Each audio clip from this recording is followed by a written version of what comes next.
The Constitution of India, Preamble.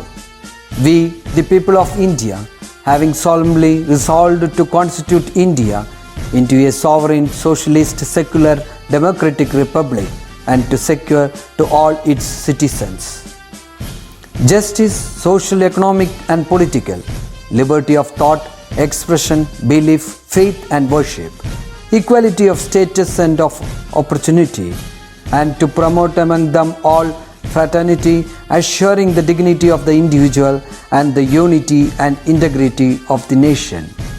In our Constituent Assembly, this 26th day of November 1949, do hereby adopt, enact and give to ourselves this Constitution.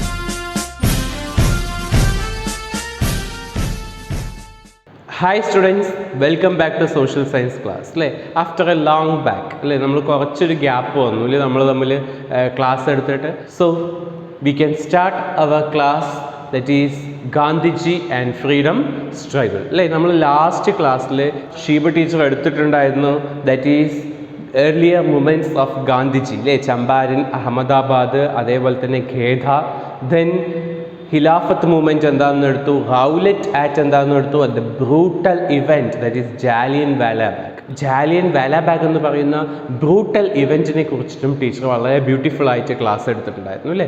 So just we are continuing the chapter. It is like a story അല്ലേ. Gandhiji south ആഫ്രിക്കയിൽ നിന്ന് വന്നു, എന്തൊക്കെ ചെയ്തു, അങ്ങനെ ഇത് continue ചെയ്ത് ഈ സ്റ്റോറി എപ്പോഴാണ് അവസാനിക്കുന്നത്? 1947 ഇൻഡിപെൻഡൻസ് കിട്ടുമ്പോഴാണ് ഈ സ്റ്റോറി എന്ത് ചെയ്യുന്നത്, അവസാനിക്കുന്നത്.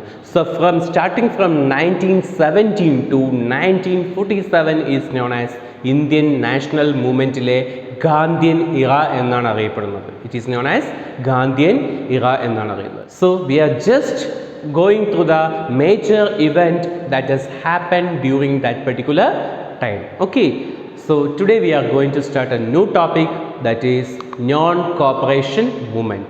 Non-cooperation movement. The word itself, it is very clear. Non-cooperation, not cooperating. ആരോടാണ് കോപ്പറേറ്റ് ചെയ്യാത്ത Indians? They are not cooperating with British. ഏതൊക്കെ കാര്യങ്ങളിലാണ് അത് നടന്നതെന്ന് നോക്കാം. Okay, Indian National Congress decide to start a mass movement under the leadership of Gandhiji. It was a special session of Indian National Congress held at Calcutta in the year 1920 that approved the non-cooperation movement. The non-cooperation movement was carried out at two levels. See, non-cooperation movement is the mass movement that has happened against the British under the leadership of Gandhiji in the year 1920 at ഏത് സെക്ഷനിൽ വെച്ചിട്ടാണ്? കൽക്കട്ട അല്ലേ. കൽക്കത്തയിൽ വെച്ചിട്ട് meeting കൂടിയിട്ട് under the leadership of Gandhiji ഒരു mass protest organise ചെയ്തു. അതിനെയാണ് നമ്മൾ എന്ത് പറയുന്നത്? നോൺ കോപ്പറേഷൻ മൂവ്മെൻറ്റ് എന്ന് പറയുന്നത്. ഈ non cooperation movement carry out ചെയ്യുന്നത് to ലെവൽസിലൂടെയാണ്. The first one is boycott and the next one is constructive program. അവർ പറയുന്നത് ബോയ്ക്കോട്ടും constructive programs. So let us explain what is boycott and what is constructive program. The first one is boycott. Boycott of foreign cloth, boycott of court, non-payment of tax and resigning job and honors. അല്ലേ. C, ബോയ്ക്കോട്ടിൻ്റെ meaning ഇത്രയേ ഉള്ളൂ, ഉപേക്ഷിക്കുക എന്നുള്ളത് അല്ലേ. നമ്മളത് പാടെ ഉപേക്ഷിച്ച് കളയുക എന്നുള്ളതാണ് മലയാളം മീനിങ്. സോ ഏതൊക്കെയാണ് അവർ ഉപേക്ഷിക്കുന്നത്? ബോയ്ക്കോട്ട് ഓഫ് ഫോറിൻ ക്ലോത്ത് അല്ലേ, ബ്രിട്ടീഷുകാരൻ്റെ foreign cloth. Next one boycott of court. Court പറഞ്ഞാൽ കോടതി അല്ലേ. പണ്ട് കാലത്ത് ബ്രിട്ടീഷുകാരുടെ കോർട്ടാണ് അല്ലേ. So that one also boycotting, അവിടെയും ഉപേക്ഷിക്കുക. Next one, non-payment of tax. They are not paying the tax to the British government അല്ലേ. ബ്രിട്ടീഷ് ഗവൺമെൻറ് ടാക്സ് അടയ്ക്കാതിരിക്കുക. Next one resigning jobs and honours അല്ലേ. ബ്രിട്ടീഷുകാർക്ക് വേണ്ടി കുറച്ച് ഇന്ത്യൻസിന് ജോലി കൊടുത്തിട്ടുണ്ട്. ആ ജോബും അതേപോലെ തന്നെ ഓണേഴ്സ്, അവർക്കുള്ള അംഗീകാരങ്ങളൊക്കെ എന്ത് ചെയ്യുകയാണ്? തിരസ്കരിക്കുക, ഉപേക്ഷിക്കുക. So these are the boycott as a part of non-cooperation movement. What is constructive program? Something is constructing അല്ലേ. ഇതിൻ്റെ വീട് വെക്കുക, കൺസ്ട്രക്ഷൻ വർക്ക് എന്ന് പറഞ്ഞാൽ അവിടെ സംതിങ് ഈസ് ബിൽഡിങ് അല്ലേ. എന്തോ ഒന്ന് ബിൽഡപ്പ് ചെയ്യുകയാണ് അവിടെ നോക്കുന്നത്. എന്താണ് അവിടെ ബിൽഡപ്പ് ചെയ്യാൻ നോക്കുന്നത്? That is Hindu Muslim unity. Hindu Muslim unity, Hindus and Muslims അല്ലേ, ആ യൂണിറ്റി കൊണ്ടുവരാൻ നോക്കുക. Next one popularization of khadi. Khadi വെച്ച് എന്താണ്? നമ്മളുടെ ഇന്ത്യൻസ് വീവേഴ്സ് ഇല്ലേ, ഇന്ത്യൻ വീവേഴ്സ് നെയ്തുണ്ടാക്കുന്ന വസ്ത്രമാണ് ഖാദി എന്ന് പറയുന്നത് അല്ലേ. അത് പോപ്പുലറൈസ് ചെയ്യുക. Okay, next one eradication of untouchability. നമ്മൾ 8th ചാപ്റ്ററിൽ ഷീബ ടീച്ചർ പഠിപ്പിച്ചിട്ടുണ്ടായിരുന്നു വാട്ട് ഈസ് അൺടച്ചബിലിറ്റി എന്നുള്ളത് അല്ലേ. അത് ഇറാഡിക്കേറ്റ് ചെയ്യുക, അത് നിർമ്മാർജ്ജനം ചെയ്യുക, അത് ഇവിടുന്ന് മാറ്റിക്കളയുക എന്നുള്ളതാണ്. Okay, next one establishment of schools അല്ലേ.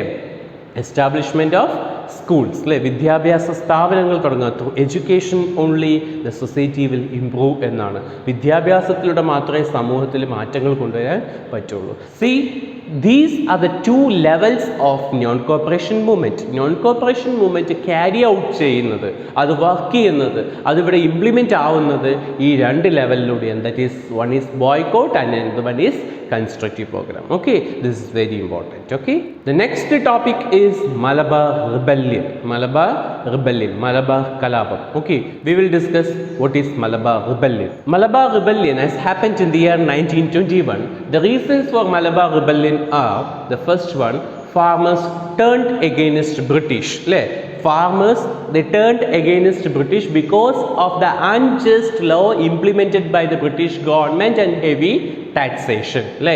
ഒരുപാട് നിയമങ്ങൾ കൊണ്ടുവന്നിട്ടുണ്ട്, അതുപോലെ തന്നെ ടാക്സേഷൻസ് കൊണ്ടുവന്നിട്ടുണ്ട്. ഇത് കാരണം ഫാർമേഴ്സ് ഒരുപാട് ബുദ്ധിമുട്ടിയിട്ടുണ്ടായിരുന്നു അല്ലേ. ഇതിനെതിരെ പ്രവർത്തിക്കുക അല്ലേ. ഈ റീസൺ കൊണ്ടാണ് ഫാർമേഴ്സ് ബ്രിട്ടീഷുകാർക്കെതിരെ ടേൺ ചെയ്തത്. Okay, next one, farmers opposite the landlords അല്ലേ. They also opposite the landlords. ലാൻഡ് ലോഡ്സിന് പാട്ടം കൊടുക്കണം എന്നൊക്കെ നമ്മൾ 3rd ചാപ്റ്ററിൽ പഠിച്ചിട്ടുണ്ട് അല്ലേ. So they opposite the landlords. Next one, influence of non cooperation and Khilafat committee അല്ലേ. നോൺ കോപ്പറേഷൻ മൂവ്മെൻറ്റിൻ്റെ ഒരു ഇൻഫ്ലുവൻസും ഖിലാഫത്ത് കമ്മിറ്റിയുടെ ഇൻഫ്ലുവൻസ് ഒക്കെ ആയപ്പോൾ മലബാർ റിബല്യൻ ആ ജനങ്ങൾക്കൊരു ശക്തി കിട്ടി അത് പ്രവർത്തിക്കാനായിട്ട്. Okay, next one, Congress meeting at Manjeri in the year 1920 അല്ലേ. 1920 കോൺഗ്രസ് മീറ്റിംഗ് കണ്ടക്ട് ചെയ്തത്. Okay, next one, arrest of secretary of Pookkottur Khilafat committee, that is Vadakke Veettil Muhammad, and spread a rumor that Ali Musliar was arrested. It led to the outbreak of rebellion in the taluk of Eranad, Valluvanad and Ponnani. C, ഈ Malabar rebellion എന്ന് പറയുന്നത് ഏറനാട്, വള്ളുവനാട്, പൊന്നാനി ഈ താലൂക്കുകളിൽ ഉണ്ടായിട്ടുള്ള റിബല്യനാണ്. Already this farmers, they are fed up with the activities of British and landlords. The Congress meeting that is conducted in the year 1920 at Mancheri and the Khilafat committee, Khilafat committeeയുടെ member ആയിട്ടുള്ള വടക്കേ വീട്ടിൽ മുഹമ്മദിനെ arrest ചെയ്തതും ഈ Mappila rebellion അല്ലെങ്കിൽ ഈ Malabar rebellion is otherwise known as Mappila rebellion, Ali Musliyar arrest ചെയ്തു എന്നുള്ളൊരു റൂമർ സ്പ്രെഡ് ചെയ്തു. എന്താ റൂമർ? ഇല്ലാത്തത് പറഞ്ഞു അല്ലേ.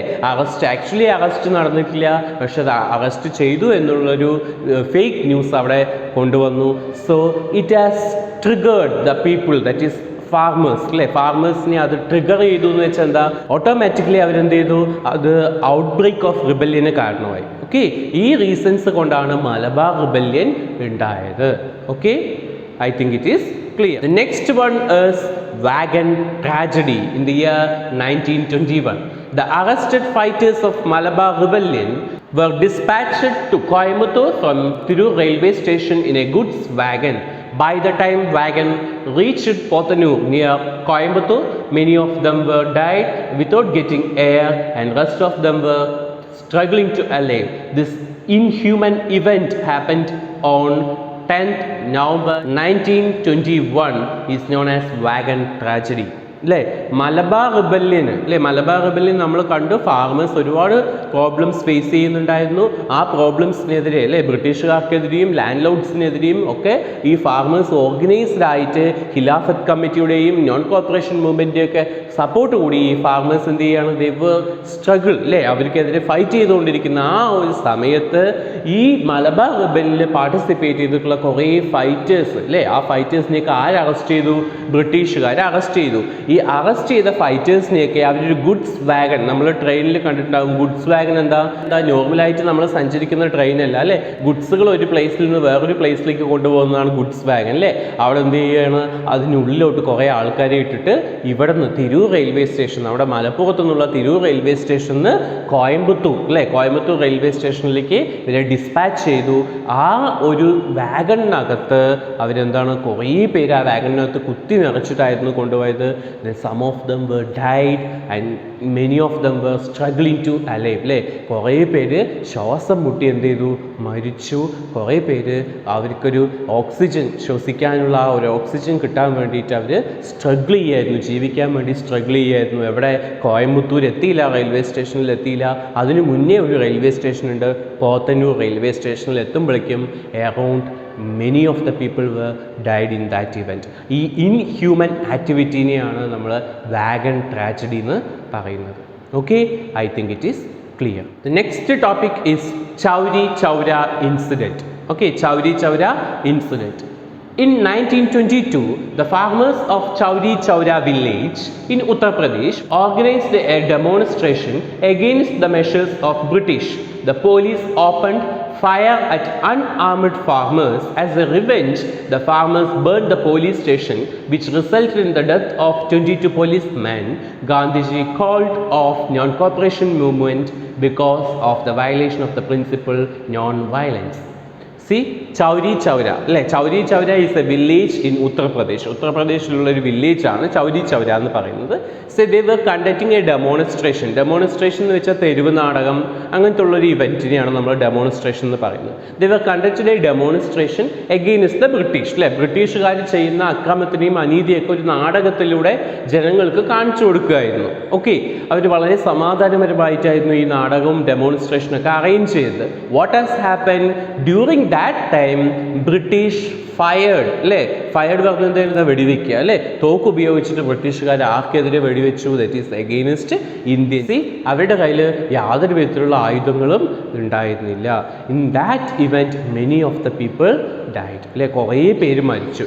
As a revenge, the farmers of Chauri Chaura they burned a police station. അല്ലേ, അതായത് ഇതിനെതിരെ റിവെഞ്ച് ആയിട്ട് എന്ത് ചെയ്തു, ചൗരി ചൗരിയിലെ ജനങ്ങൾ എന്ത് ചെയ്തു, പോലീസ് സ്റ്റേഷനിൽ തീ വെച്ചു. അങ്ങനെ 22 പോലീസ്മെൻ എന്ത് ചെയ്തു, ഡൈഡ്. അല്ലേ, 22 പേര് ആ പോലീസ് സ്റ്റേഷനിൽ വെച്ചിട്ട് മരിച്ചു. ആരുടെയാണ്, ബ്രിട്ടീഷുകാരായിട്ടുള്ള 22 പോലീസുകാരാണ് മരിച്ചത്. And during that time, Gandhiji called off non-cooperation movement. Gandhiji പറഞ്ഞു, stop this non cooperation movement. തൽക്കാലത്തേക്ക് നോൺ കോപ്പറേഷൻ മൂവ്മെൻറ്റ് എന്ത് ചെയ്തു, നിർത്തിവെച്ചു. എന്തുകൊണ്ടാണ് ഗാന്ധിജി അത് നിർത്തിവെച്ചത്? Because of the violation of the principle non violence. അല്ലേ, അഹിംസ. അല്ലേ, ഗാന്ധിജിയുടെ ഏറ്റവും വലിയ ആയുധമാണ് അഹിംസ എന്ന് പറയുന്നത്. ആ ഒരു അഹിംസ അവിടെ ഇല്ലാതായപ്പോൾ ഗാന്ധിജിക്ക് വിഷമമായിട്ട് ഗാന്ധിജി എന്ത് ചെയ്തു, തൽക്കാലത്തേക്ക് നോൺ കോപ്പറേഷൻ മൂവ്മെൻറ്റ് സ്റ്റോപ്പ് ചെയ്തു വെച്ചു. At that movement Indian National Congress was alive. See, at that moment Indian National Congress was alive. Indian National Congress ഒരു പ്രവർത്തനവും ഉണ്ടായിരുന്നില്ല എന്നുള്ളതാണ്. Okay, I think it is clear. The next one is Vaikam Satyagraha. Next one is Vaikam Satyagraha. The Avarnas were not allowed to use the public road around the Vaikam temple. It urged for the freedom of movement in public road for all sections of the society. To support this, Mannathu Padmanabhan led a famous Savarna Jatha. Gandhiji supported the Satyagraha. Vaikom Satyagraha എന്ന് പറയുന്നത് വൈക്കം ടെമ്പിളിലെ റോഡിലൂടെ അവർണാസിന് നടക്കാൻ പറ്റില്ല. അവർണാസ് എന്ന് വെച്ചാൽ എന്താണ്, law cast പീപ്പിൾസിന് നടക്കാൻ പറ്റില്ല എന്നുള്ളൊരു ഇതുണ്ടായിരുന്നു. അതിനെതിരെ പ്രവർത്തിച്ചതാണ് വൈക്കം സത്യാഗ്രഹ എന്ന് പറയുന്നത്. It has led by Mannathu Padmanabhan. Mannathu പത്മനാഭനാണ് അത് ലെഡ് ചെയ്ത്. ഗാന്ധിജി ഈ വൈക്കം സത്യാഗ്രഹത്തിനെ സപ്പോർട്ട് ചെയ്തിട്ടുണ്ടായിരുന്നു. Okay, it's a small incident that has happen during that particular time. ഓക്കെ, next one is Hindustan Republican Association. Hindustan Republican Association. See, the leaders like Chandrasekhar Azad, Bhagat Singh, Rajguru and Sukhdev formed Hindustan Republican Association parallel to Gandhian strategies. അല്ലേ, ഗാന്ധിജി പറഞ്ഞത് non വയലൻസും സത്യാഗ്രഹത്തിലൂടെയും സമാധാനത്തിലൂടെയും independence നേടുന്നതായിരുന്നു. പക്ഷെ ആ സമയത്ത് ഒരു group of people, അല്ലേ, like Chandrasekhar Azad, Bhagat Singh, Rajguru, Sukhdev, ഇവരെല്ലാവരും കൂടി Hindustan Republican association form ചെയ്തു. ഗാന്ധിജിയുടെ ആശയങ്ങൾ, സ്ട്രാറ്റജി, നോൺ വയലൻസ് എന്നല്ല അവർ പറഞ്ഞത്, ഇവർ വയലൻസ്, അക്രമത്തിലൂടെ ഇൻഡിപെൻഡൻസ് കിട്ടണം എന്നാണ് ഈ ഹിന്ദുസ്ഥാൻ റിപ്പബ്ലിക്കൻ അസോസിയേഷനിലൂടെ പറഞ്ഞത്. Okay, I think it is clear. The next very important topic is civil disobedience movement or salt Satyagraha. അല്ലേ, വളരെ ഇമ്പോർട്ടൻ്റ് ആയിട്ടുള്ള ടോപ്പിക്കാണ് സിവിൽ ഡിസൊബീഡിയൻസ് മൂവ്മെൻറ്റ് അല്ലെങ്കിൽ സാൾട്ട് സത്യാഗ്രഹ എന്ന് പറയുന്നത്. See, what is civil disobedience movement or salt Satyagraha?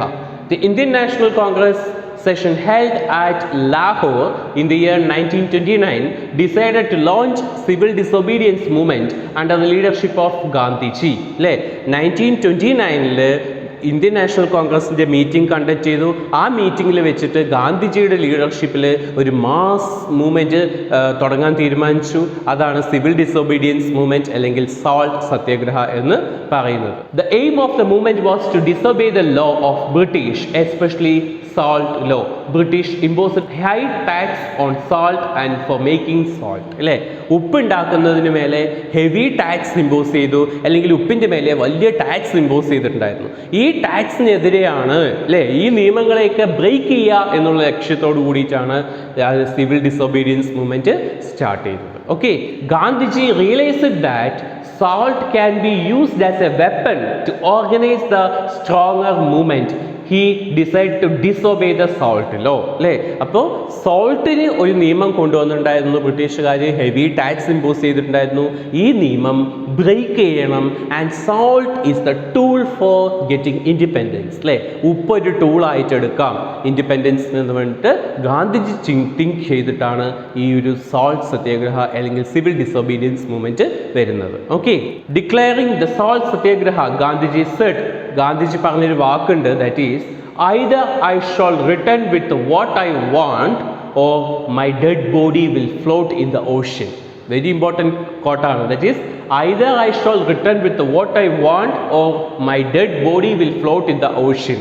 See, അവിടെ ഗാന്ധിജി ഉദ്ദേശിച്ചത് സോൾട്ടിലോ ഒന്നില്ലെങ്കിൽ ഞാൻ ബ്രേക്ക് ചെയ്ത് സോൾട്ട് ഉണ്ടാക്കും, അല്ലെങ്കിൽ my dead body will float in the ocean, എൻ്റെ ഡെഡ് ബോഡി അവിടെ ഉണ്ടാവും, ഓഷ്യനിൽ പൊങ്ങിക്കിടക്കും എന്നാണ് ഗാന്ധിജി ആ സമയത്ത് ഡിക്ലെയർ ചെയ്തത്. ഓക്കെ, ഇനി accompanied by 78 followers, Gandhiji started from the Samarmadi Ashramam and reached Dandi beach by marching 375 kilometers on foot.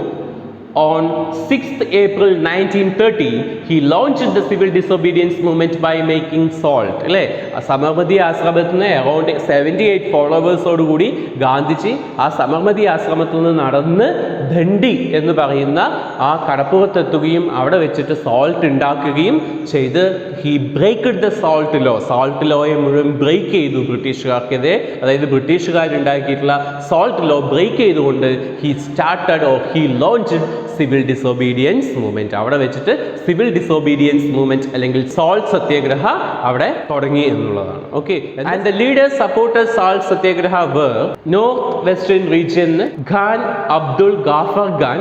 He become popularly known as frontier Gandhi, അതിർത്തി ഗാന്ധി എന്നാണ് ഖാൻ അബ്ദുൾ ഗാഫർ ഖാനെ അറിയപ്പെടുന്നത്. He is from north western region എന്നാണ്. Sarojini Naidu and she is known as nightingale of India എന്നറിയപ്പെടുന്നത് Sarojini Naidu. From Kozhikode it is Muhammad Abdul Rahman and P Krishnapillai. And from Kannur that is from Payyanur it is K Kelappan. അല്ലേ, K Kelappan. ഇത്രയും ലീഡേഴ്സൊക്കെയാണ് salt സത്യാഗ്രഹത്തിനെ സപ്പോർട്ട് ചെയ്തിട്ടുള്ളത്. Okay, I think it is clear. The next event, main event that has happened in the year 1931 in Kerala is Guruvayur Satyagraha. See what is Guruvayur Satyagraha we will discuss. Guruvayur Satyagraha has happened in the year 1931 in Kerala. The lower caste people were not having a freedom of worship and temple entry. Gandhiji requested to open the temple to all Hindus irrespective of caste, but it was rejected. K. Kelappan went on hunger strike before the temple and the satyagraha was successful. അല്ലേ, ഗുരുവായൂർ അമ്പലത്തിൽ lower caste പീപ്പിൾസിന് entry ഇല്ല and they were not able to worship also. അല്ലേ, അവിടെ വിശ്വസിക്കാനോ പോയി പ്രാർത്ഥിക്കാനോ ആ അമ്പലത്തിൽ കയറാനോ ഉള്ള സ്വാതന്ത്ര്യം ഉണ്ടായിരുന്നില്ല. So Gandhiji requested the Zamorin, അവിടുത്തെ സാമൂതിരിയോട് പറഞ്ഞു to open the temple for all Hindus irrespective of caste. Caste നോക്കാതെ എല്ലാവർക്കും ഓപ്പൺ ചെയ്യാൻ പറഞ്ഞു. But it was rejected and K Kelappan he went on hunger strike. അല്ലേ, എന്താ ഹങ്കർ സ്ട്രൈക്ക്? നിരാഹാരം ഇരുന്നു. At last the temple was open for all Hindus. അല്ലേ, temple എന്ത് ചെയ്തു? എല്ലാവർക്കും വേണ്ടി തുറന്നു എന്നുള്ളതാണ്. Okay, I think it is clear. Next one, Ambedkar and Pune Pat. Ambedkar and Pune Pat. It has happened in the year 1933. That is, Dr. B.R. Ambedkar worked for the depressed class. He urged the British government to involve depressed class in administration. The British government reserved a separate electorate for the depressed class. Sensing that the separate electorate would alienate the depressed class from the mainstream of the society, Gandhiji decided to protest by fasting until death. To resolve the issue, Gandhiji and Ambedkar met and reached a conclusion that to give up a separate electorate and to increase the number of reserved electorate for the depressed class in the legislature, this agreement is known as Pune Pact. Okay, Pune pact എന്ന് പറയുന്നത് it is nothing but depressed ക്ലാസ്സുകൾക്ക് വേണ്ടി work ചെയ്തിട്ടുള്ള ഒരാളാണ് doctor B R Ambedkar. Okay, depressed class എന്ന് വെച്ചാൽ lower cast ആയിട്ടുള്ള ആളുകൾക്ക് വേണ്ടി വർക്ക് ചെയ്യുന്ന ഒരാളാണ് ഡോക്ടർ ബി ആർ അംബേദ്കർ. അപ്പോൾ ഡോക്ടർ ബി ആർ അംബേദ്കർ പറഞ്ഞത് ഇത്രയേ ഉള്ളൂ, ലോവർ കാസ്റ്റ് പീപ്പിളും ഏതിൽ വരണം, അഡ്മിനിസ്ട്രേഷനിൽ വരണം എന്ന് പറഞ്ഞു. സോ ബ്രിട്ടീഷുകാർ എന്ത് ചെയ്തു, അവരെപ്പോഴും ഡിവൈഡ് ആൻഡ് റൂൾ പോളിസിയാണ് അല്ലേ. അപ്പോൾ അവരെന്ത് ചെയ്തു, they are reserved separate electorate അല്ലേ, സെപ്പറേറ്റ് ഇലക്ടറേറ്റ് റിസർവ് ചെയ്തു. ആർക്ക് വേണ്ടിയിട്ട്, ഡിപ്രസ്ഡ് ക്ലാസ്സിന് വേണ്ടി സെപ്പറേറ്റ് ഇലക്ടറേറ്റ് റിസർവ് ചെയ്തു. അപ്പോൾ അവിടെ എന്ത് സംഭവിച്ചു, അവരൊരു സെപ്പറേറ്റ് ആയി മാറ്റി നിർത്തുകയാണ്. ഡിവൈഡ് ആൻഡ് റൂൾ എന്ന് പറയുന്ന പോളിസിയാണ് അവിടെ നടക്കുന്നത്. അപ്പോൾ സെപ്പറേറ്റ് ആയിട്ട് മാറ്റി നിർത്തുക. ഈ ഒരു സിറ്റുവേഷൻ അറിഞ്ഞപ്പോൾ ഗാന്ധിജിയും അംബേദ്കറും കൂടി ഡിസൈഡ് ചെയ്തു, we doesn't require a separate electorate അല്ലേ, അവിടെ സെപ്പറേറ്റ് ഇലക്ടറേറ്റ് ആവശ്യമില്ല. But we need the depressed class in the process of administration അല്ലേ. അപ്പോൾ സെപ്പറേറ്റ് ഇലക്ടറേറ്റ് വേണ്ട, പക്ഷെ ലോവർ കാസ്റ്റ് പീപ്പിൾ എവിടെ വേണം, അഡ്മിനിസ്ട്രേഷനിൽ വേണം എന്ന് പറഞ്ഞിട്ട് ഗാന്ധിജിയും അംബേദ്കറും കൂടി ഒരു എഗ്രിമെൻറ്റ് ഉണ്ടാക്കിയതാണ് അംബേദ്കർ ആൻഡ് പൂനെ പാറ്റ് എന്ന് അറിയപ്പെടുന്നത്. This is very important one in the history of India എന്നുള്ളതാണ്. Okay, I think it is clear. See, this is the homework for you people, that is explain non-cooperation movement and its two levels, explain Malabar rebellion and its causes, write a short note on Vagam tragedy, explain Chauri Chaura incident, explain Vaikam Satyagraha, explain Guruvayur Satyagraha, explain Ambedkar and Pune Pact. Okay, that's all for today. If you have any doubt related to this, you can contact me. Thank you. Have a nice day.